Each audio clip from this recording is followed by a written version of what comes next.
တင်းရေးထားတဲ့တမိုင်းတင်းမွေးထားတဲ့သားသမီးတွေကြပြန်လှန်ပြလိမ့်မယ်မိဘပစ္စည်းကြတော့ဒါငါအပိုင်ဟိုကငါအပိုင်ဆိုပြီးကိုပစ္စည်းလို့သဘောထားက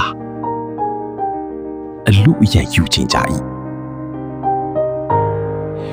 မိဘတွေမတန်မဆန်းဖြစ်တော့မှဒါငါတာဝန်ငါအပိုင်ငါစောင့်ရှောက်မယ်လို့ဘေးသားသမီးကမှ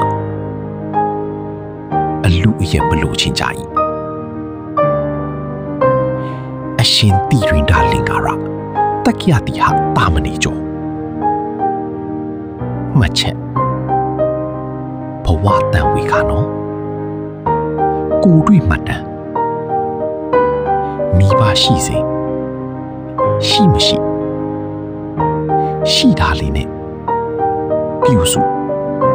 ကျွေးမွေးပါကျွန်တော်တို့ရဲ့ page လေးကို like and follow လေးလုပ်ပေးကြပါအောင်ခင်ဗျာ